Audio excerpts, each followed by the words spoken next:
ప్రభు నీతో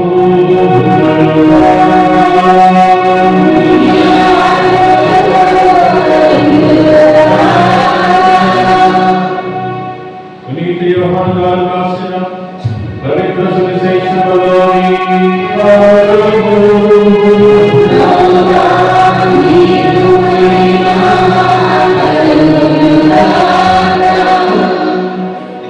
యోహాను సువార్త 14వ అధ్యాయము 1వ వచనం నుండి 12వ వచనం వరకు. యేసు వారితో, నీ హృదయములను కలవరపడనీయకుడు, దేవుని విశ్వసింపుడు, నన్ను విశ్వసింపుడు. నా తండ్రి గృహమున అనేక నివాసములు కలవు, లేకున్నచో నేను మీకు అట్లా చెప్పను. నేను మీకు ఒక నివాస స్థానమును సిద్ధము చేయబోచున్నాను. నేను వెళ్ళినచో మీకు ఒక నివాసమును స్థిరపరిచి మరలా వస్తును.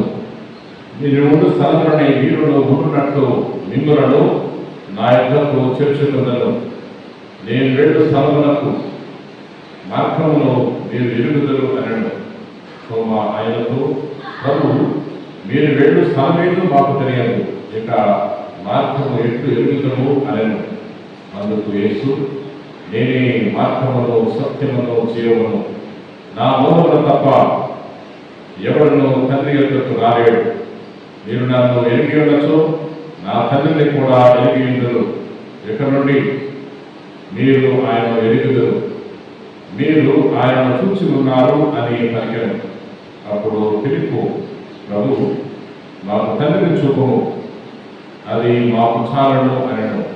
అందుకు యేసు ఇట్లు పలికెను, ఫిలిప్పు, నేను ఇంతకాలం మీతో ఉంటని నన్ను తెలుసుకోలేదా? నన్ను చూసిన వాడు నా తండ్రిని చూసుకున్నాడు. తండ్రిని చూపమని ఎట్లు అడుగుతున్నావు? నేను తండ్రి యందు, తండ్రి నా యందు ఉన్నామని నేను విశ్వసించట్లేదా?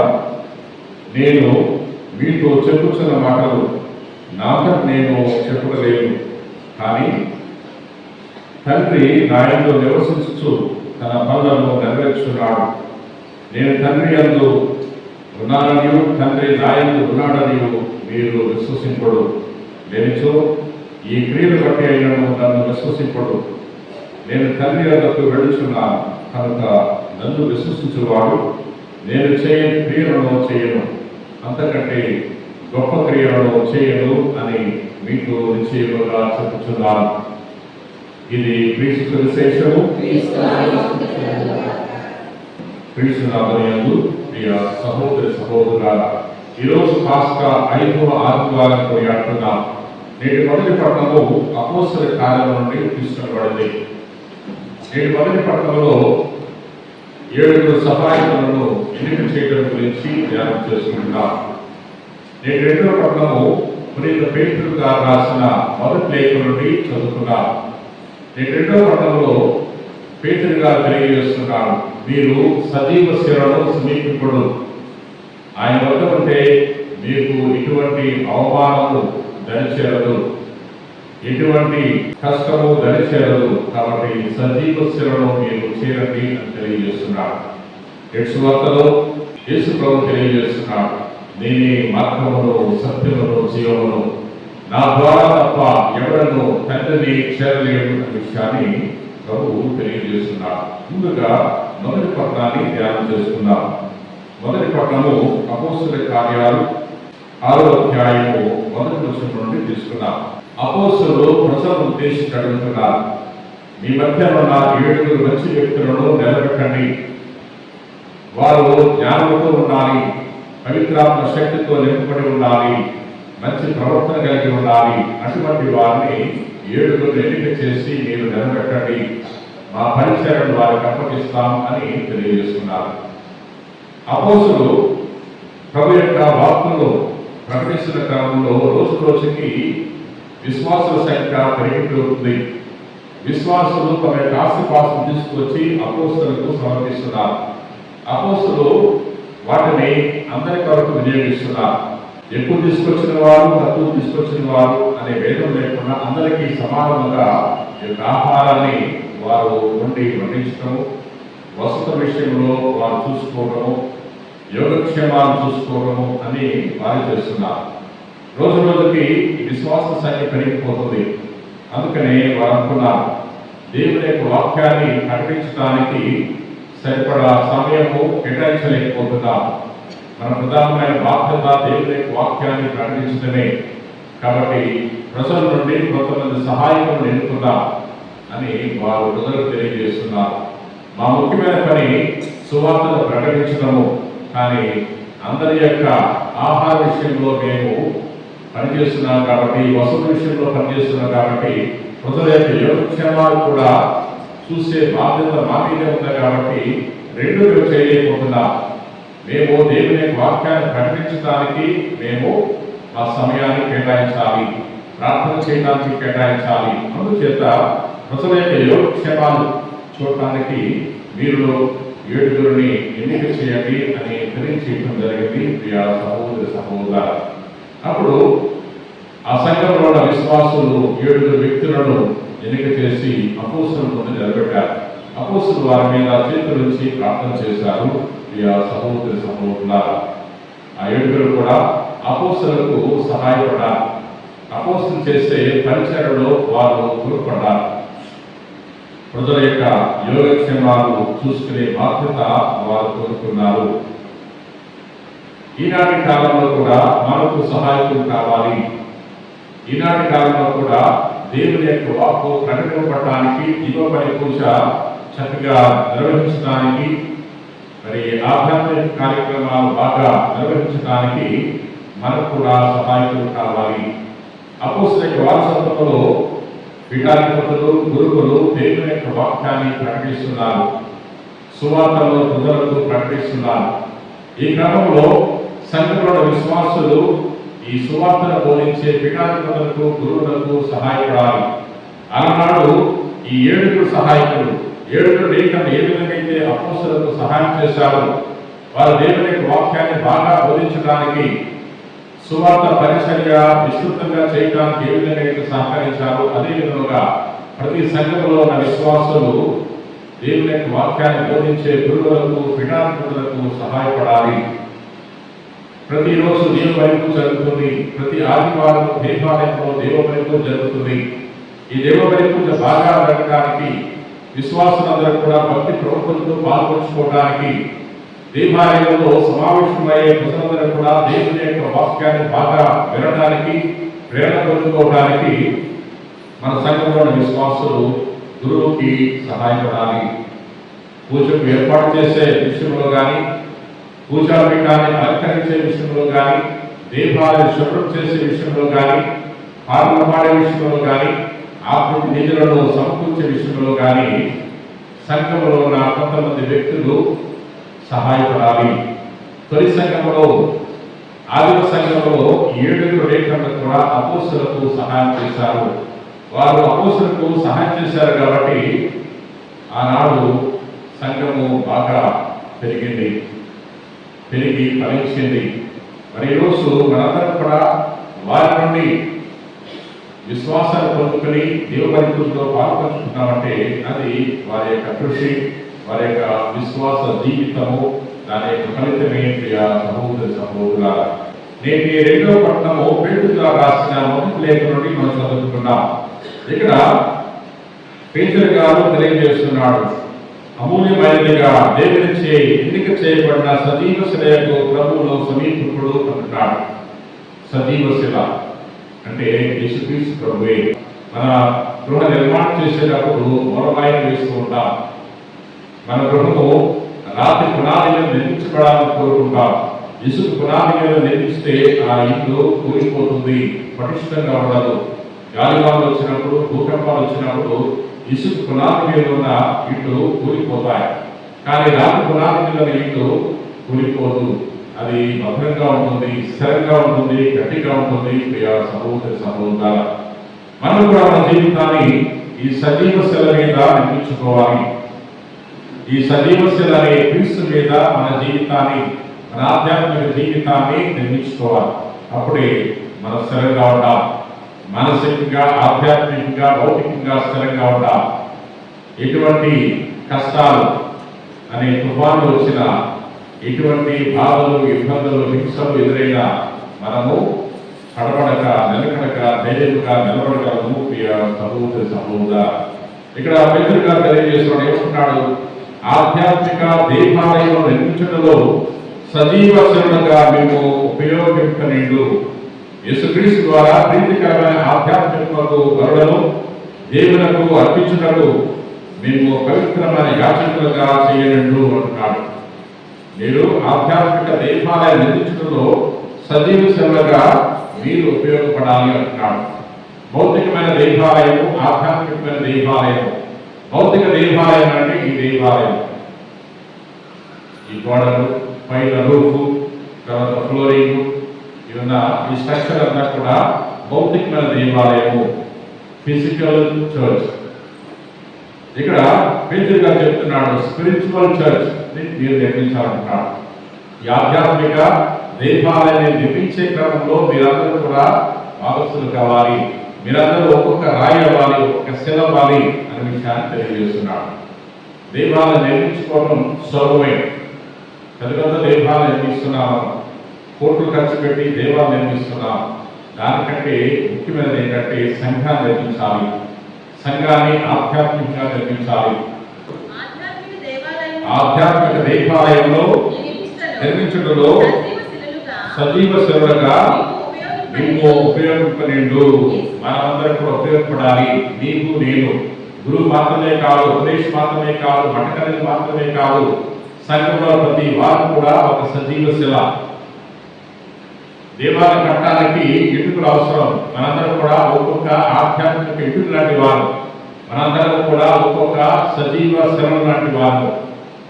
సంఘంలో ఎవరైనా తగ్గిపోతే, తప్పిపోయిన గొర్రెల కొరకు ఏ విధంగా అయితే గొర్రెలు కాపరి వెతుక్కుంటూ వెళ్ళి దాన్ని తీసుకొస్తాడు, అదే విధంగా సంఘంలో ఎవరైనా చెదిరిపోయినా, వెలిగిపోయినా, మనసు నచ్చుకుని పక్కకి వెళ్ళిపోయినా అటువంటి వారిని కూడా తీసుకురావడానికి ప్రయత్నం చేయాలి.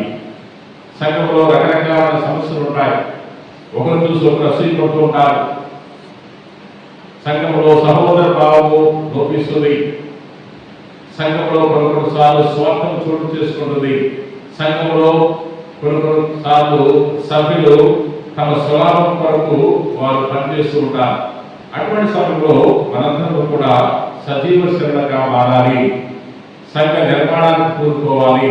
సంఘంలో ఉన్న అసూయను, ద్వేషాన్ని, పగను తీసివేసుకోవడానికి ప్రయత్నం చేయాలి. ప్రియ సహోదరి సహోదరుడా, సంఘం ఎప్పుడు బాగుపడుతుందంటే సంఘము క్రీస్తును కేంద్రంగా చేసుకున్నప్పుడు, క్రీస్తు మార్గంలో నడిచినప్పుడు మాత్రమే సంఘము బాగుపడుతుంది. ప్రియ సహోదరి సహోదరుడా, వ్యక్తిగత పేరు కోసము, వ్యక్తిగత లాభం కోసము ఏ సంఘం అయితే, ఏ సంఘ సభ్యులైతే ప్రయత్నం చేస్తుంటారో అప్పుడు ఆ సంఘంలో మరి కలతలు వస్తూ ఉంటాయి. ఆ సంఘము చిన్నాభిన్నమైపోతుంది. సంఘంలో ఉన్న మరి పెద్దలు కానీ, పరిధి సభ్యులు కానీ, మరి ఇంకా ప్రార్థనా దళాలు కానీ ఎవరైనా సరే దేవునికి మహిమ కలగాలి అని కోరుకోవాలి. నేను పెద్దగా ఉంటున్నాను, నన్ను అందరూ గుర్తించాలి, నేను పరిధి సభ్యురాలని అందరూ నన్ను గుర్తించాలి, నేను మటకలేను, పేరంతా నాకు రావాలి, నేను ఉపదేశుని నాకు పేరు రావాలి, నేను పాటలు పాడుతున్నాను నాకు పేరు రావాలి అని కనిపించకుండా మనం ఏ పని చేసినా సరే ఆ పని ద్వారా దేవుడు మహిమపరచబడాలి.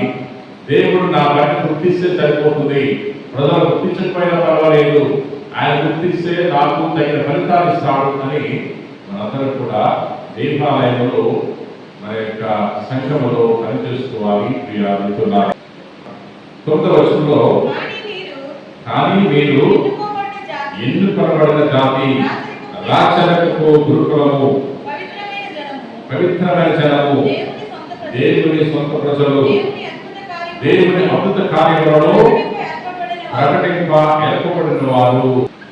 నిన్ను నన్ను దేవుడు ఎన్నిక చేశాడు. ఎన్నిక చేశాడు కాబట్టి మనము రాచరికపు యాజకులము, రాచరికపు గురుకులము అంటున్నాడు. పవిత్రమైన ప్రజలయ్యాము మనం జ్ఞానస్నానం ద్వారా.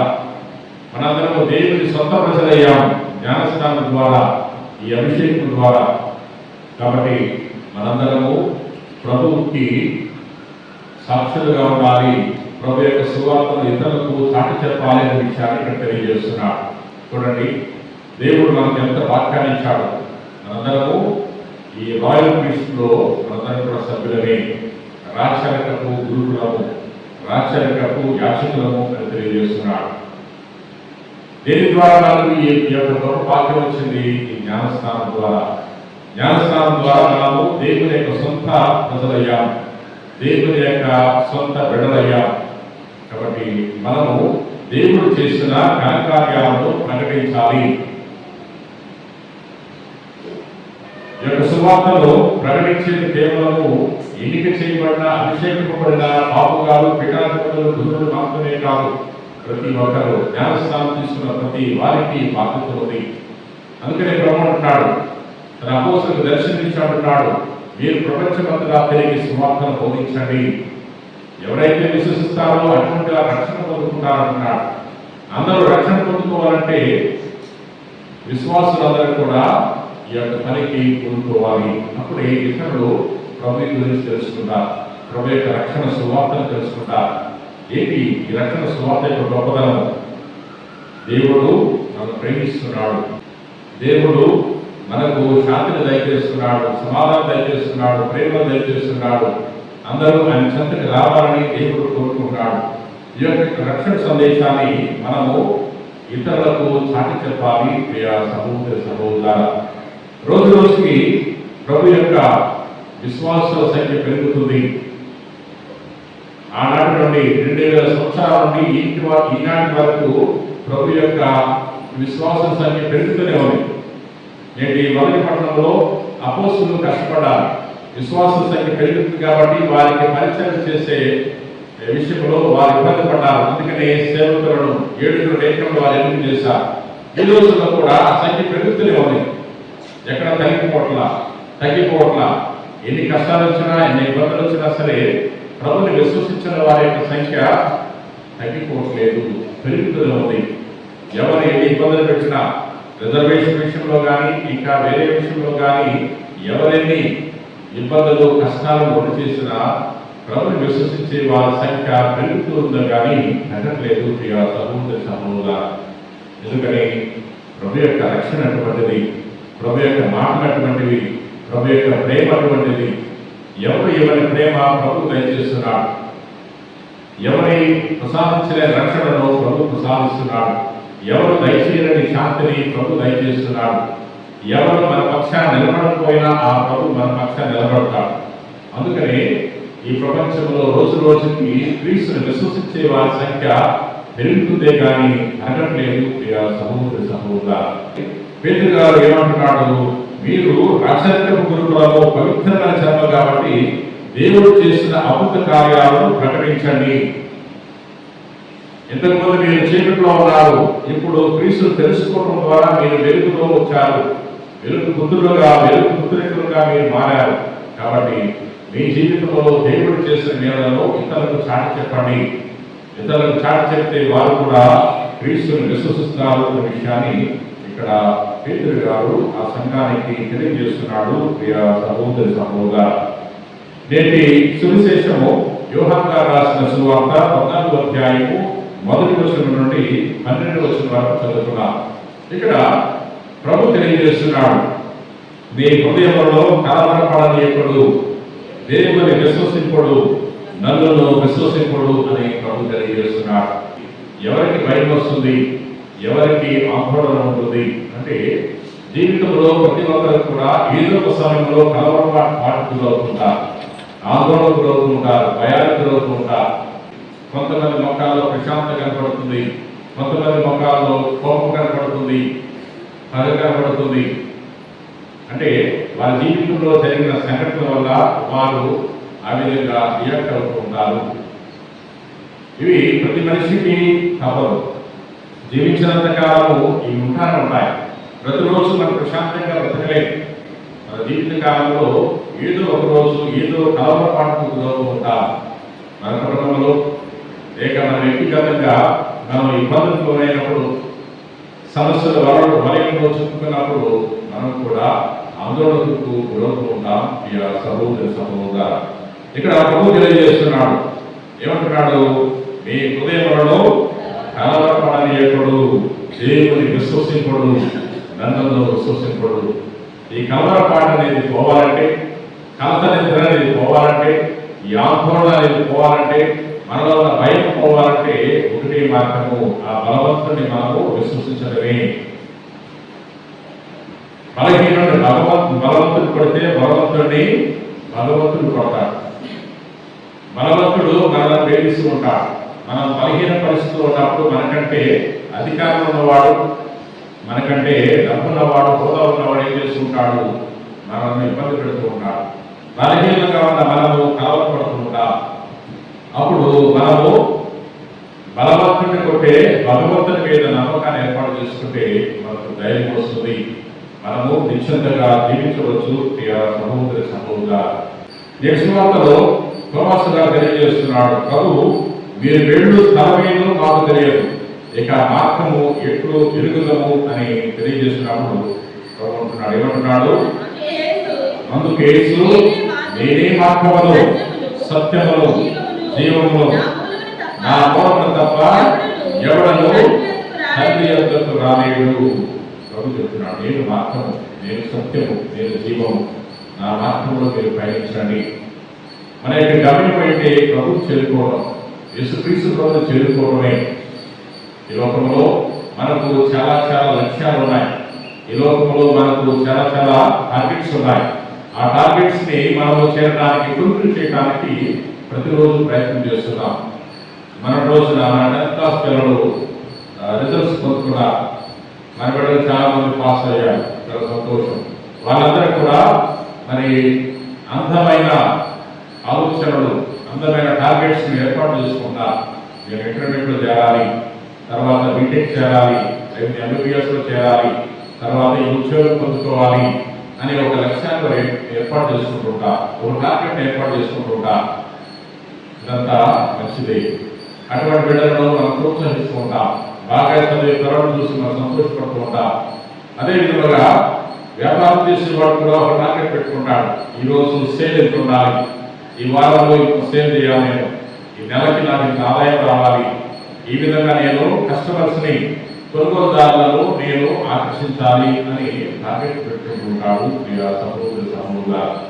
అదేవిధంగా ఉద్యోగం చేసేటప్పుడు ఉద్యోగస్తులు కూడా టార్గెట్స్ పెట్టుకుంటుంటారు. పాఠశాల నిర్వహించే వారు కూడా టార్గెట్స్ పెట్టుకుంటారు. షార్ట్ టర్మ్ ప్లాన్ అని, లాంగ్ టర్మ్ ప్లాన్ అని పెట్టుకుంటుంటారు. రాజకీయ నాయకులు కూడా నాకు ఈ గ్రామంలో ఓటు బ్యాంక్ పెరగాలంటే ఈ గ్రామానికి నేను ఏదో చేయాలి, ఈ నియోజకవర్గంలో నాకు ఓటు బ్యాంక్ పెరగాలంటే ఈ నియోజకవర్గానికి రోడ్లు వేయాలి, ఈ ఫ్లైఓవర్ కట్టించాలి, డ్రైనేజ్ నిర్మాణం చేయాలి, బస్ స్టాండ్ కట్టించాలి అని ఈ విధంగా రాజకీయ నాయకులు కూడా టార్గెట్లు పెట్టుకుంటుంటారు. సహోదరుగా ఇంట్లో ఉన్న యజమానులు బిడ్డల విషయంలో ఒక టార్గెట్ పెట్టుకుంటుంటారు. నేను కష్టపడి ఓవర్ టైం పనిచేసి నా బిడ్డలను మంచి స్కూల్లో చదివించాలి, నేను కష్టపడి పనిచేసి డబ్బులు సంపాదించి మంచి కాలేజీలో నా కూతుర్లను చదివించాలి, నా బిడ్డల యొక్క భవిష్యత్తును బాగా తీర్చిదిద్దాలంటే నేను కష్టపడి పనిచేయాలి అని రెక్కల మొక్కలు చేసుకుని పనిచేస్తూ ఉంటారు తల్లి, తండ్రి, సహోదరుగా. ఇవన్నీ కూడా మన దైనందిన జీవితంలో మనం ఏర్పాటు చేసుకునే లక్ష్యాలు, మన దైనందిన జీవితంలో మనం ఏర్పాటు చేసుకునే టార్గెట్స్. ఇవన్నీ కూడా ఈ లోకానికి పరిమితమైనవి. మనం ఎంత హోదా పొందుకున్నా, మనం కలెక్టర్ అయినా, లేకపోతే డీజీపీ అయినా, సీఎం అయినా, లేక పిఎంగా దేశాన్ని పరిపాలించిన, ఇవన్నీ కూడా ఈ లోకానికి పరిమితమైనవి. కానీ దీనికంటే ఎక్కువగా ఆలోచించాలని, దీనికి మించి ఆలోచించాలని ప్రభువు మనకు తెలియజేస్తున్నాడు. నన్ను చేరాలని మీరు టార్గెట్ పెట్టుకున్నట్టున్నారు. నన్ను మీరు చేరాలి. ఈ లోకంలో మీ టార్గెట్స్ మీరు చేరగలరు. మీ లక్ష్యాలను మీ ముందు పెట్టుకుని మీరు పనిచేస్తున్నారు కాబట్టి సునాయాసంగా మీ లక్ష్యాలను చేరుకోగలుగుతారు. కానీ ఇది ఈ లోకానికి మాత్రమే పరిమితమైనది. కానీ శాశ్వతమైన లోకంలో మీరు ప్రవేశించాలంటే నన్ను వెంబడించాలి, నా మార్గంలో పయనించాలి అని ప్రభువు తెలియజేస్తున్నాడు. సహోదరుగా అది చూసి మర్చిపోకూడదు. పరలోకంలో ప్రవేశించాలని చెప్పి ఈ ప్రస్తుత జీవితాన్ని మనం మర్చిపోకూడదు. ఈ ప్రస్తుత జీవితాన్ని బాగా జీవించాలి, బాగా పని చేసుకోవాలి, బాగా ఉద్యోగం చేయాలి, బాగా వ్యాపారం చేయాలి, బాగా సంపాదించాలి, ఇదంతా ఓకే. కానీ ఇదే లోకం అని భావిస్తే మనము ప్రభు యొక్క బహుమానాన్ని కోల్పోతాం. సహోదరు కొంతమంది మరణించిన తర్వాత ఏది లేదు అని వాదించేవారు ఉన్నారు. కానీ ప్రభు తెలియజేస్తున్నాడు, నేను మీకు నిత్య జీవితాన్ని ప్రసాదిస్తాను. ఈ లోక జీవితము అశాశ్వతమైనది, పరలోక జీవితము శాశ్వతమైనది.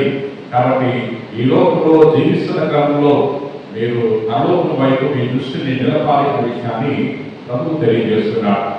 పరలోకం వైపు మన దృష్టిని నిలపాలంటే మనము యేసు ప్రభుని కేంద్రంగా చేసుకుని మనం జీవించాలి. మన దృష్టి ఆయన మీద ఉంటే ఇతరుల మీద మనం అసూయపడము. మన దృష్టి ప్రభు మీద ఉంటే ఇతరులకు అన్యాయం చేయము, ఇతరులను మోసం చేయము, ఇతరులను అవమానానికి గురి చేయము. సహోదర మన దృష్టి ప్రభు మీద ఉంటే మనం చేసే ఉద్యోగం బాగా చేస్తాం, బాధ్యతాయుతంగా మనం ఉద్యోగం చేస్తాం. మన దృష్టి ప్రభు మీద ఉంటే ప్రభుని చేరాలి అని మనము దృఢ సంకల్పంతో ఉంటే మనం చేసే వ్యాపారంలో కూడా మనము చాలా స్వచ్ఛంగా వ్యాపారం చేయగలము. సహోదర పరిశుద్ధులకు ప్రేమ కలిగిన ప్రభా, దైవ సర్వేశ్వర ప్రభా, ఈ రోజున ఈ దేవుని పూజలు పాల్పంచుకుని వాక్యాన్ని మాకు దయచేస్తాం. నీకు విరాధంగా ప్రభా, నీ యొక్క మార్గాన్ని మాకు చూపండి. మేము ఎల్లగడలా నిన్ను లక్ష్యంగా చేసుకుని ఈ లోకంలో ముందుకు సాగిపోవడానికి ఈ యొక్క పవిత్రాత్మ శక్తిని దయచేయమని ప్రార్థన చేస్తున్నాం. ప్రభా, ఈ లోక జీవితము అశాశ్వతమైనదని మాకు తెలియజేసి ఉన్నాం. పరలోక జీవితము శాశ్వతమైనది. ఈ లోకంలో మేము జీవిస్తున్న క్రమంలో ఎల్లవేళలా మా దృష్టిని నీ మీద నిలుపుకొని బాగా పనిచేసుకోవటానికి, చక్కటి జీవితాన్ని జీవించడానికి నీ కృపావరం దయచేయమని మా నాథుడైన క్రీస్తు ద్వారా మనవి చేయించున్నాం తండ్రి.